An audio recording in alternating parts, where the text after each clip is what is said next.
Have you heard the story about Ronald Reed, the janitor that had $8 million in savings when he died in 2014? Yes, you heard that right. Janitor. $8 million. And he didn't win the lottery, or inherit the money either.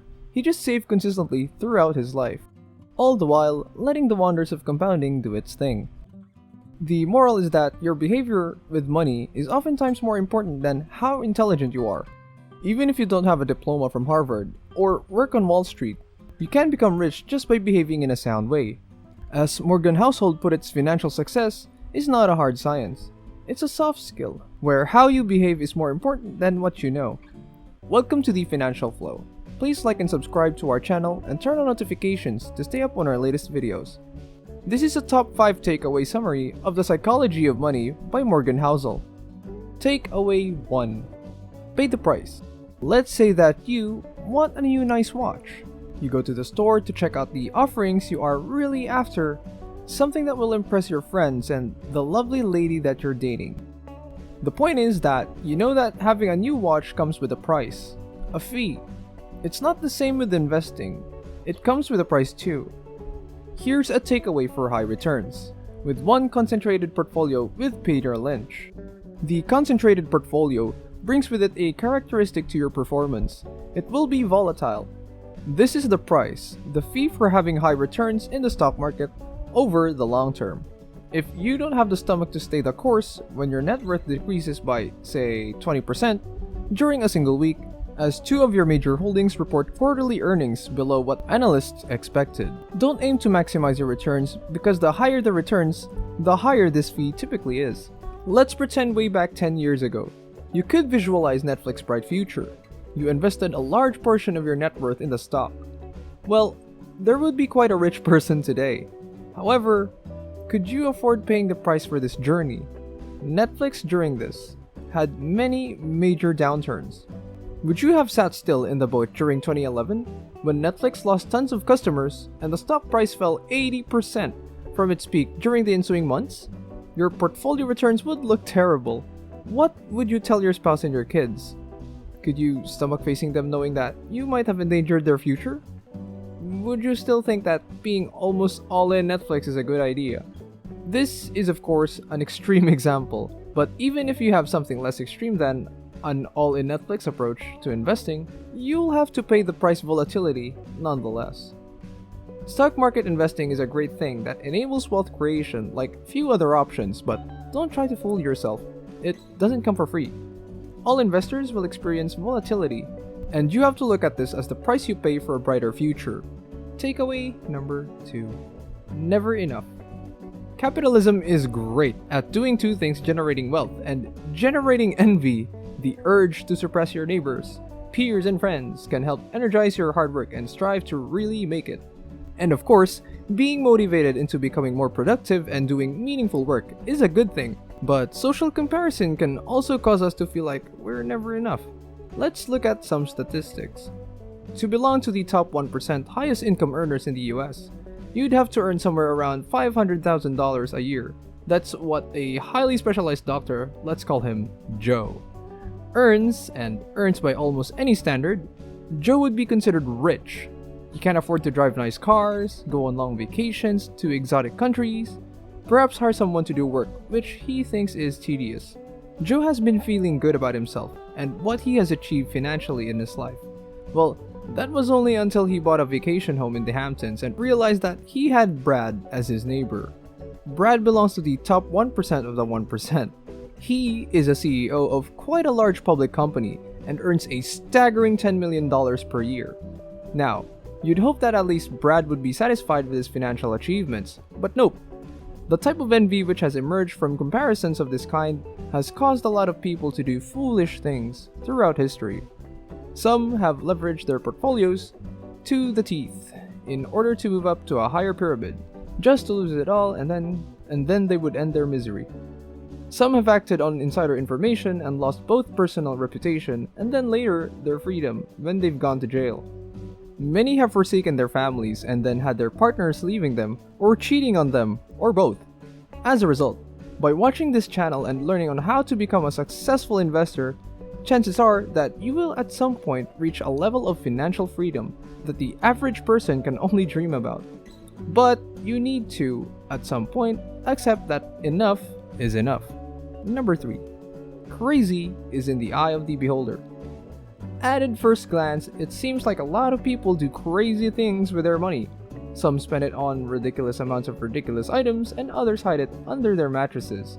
But the thing is, to remember that people come from different backgrounds, with different childhoods, different parents, different life experiences, and different educations.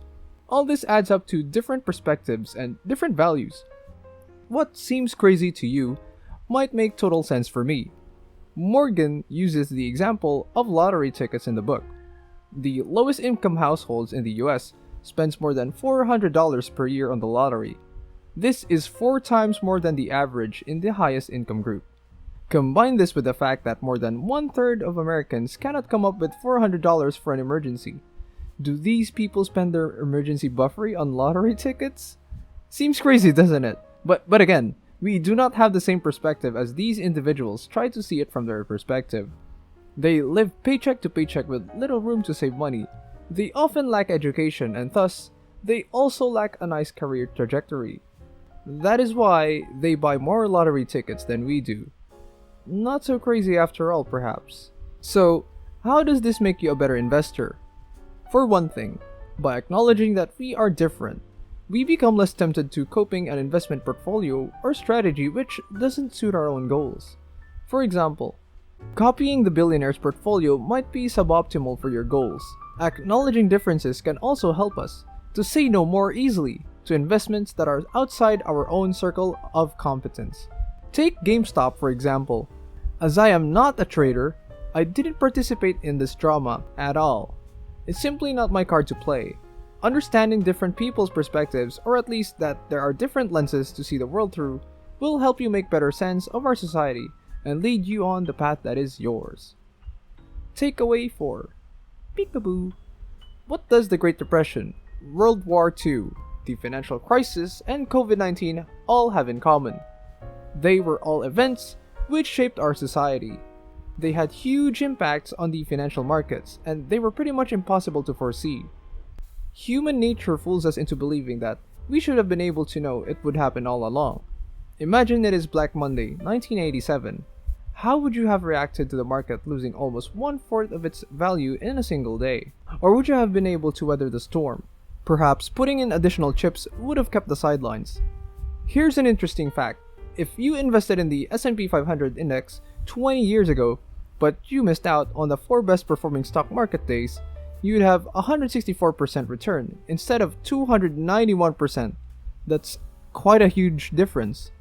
The moral of this takeaway is that it's more useful to prepare yourself both mentally and financially for a disaster which you cannot foresee than hoping that you're able to react before everyone else. Stop listening to macro projections.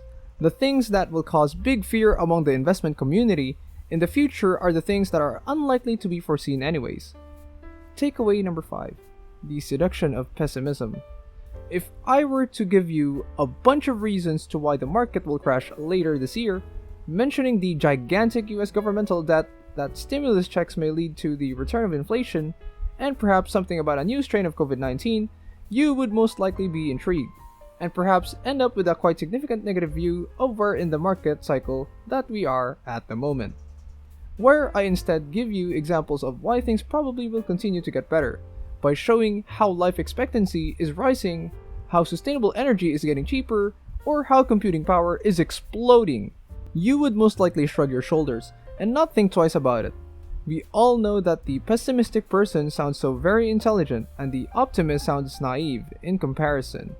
Why is that Daniel Kahneman, the author of Thinking Fast and Slow, says that asymmetry towards loss and listening to pessimists is an evolutionary trait. When directly compared or weighed against each other, losses loom larger than gains.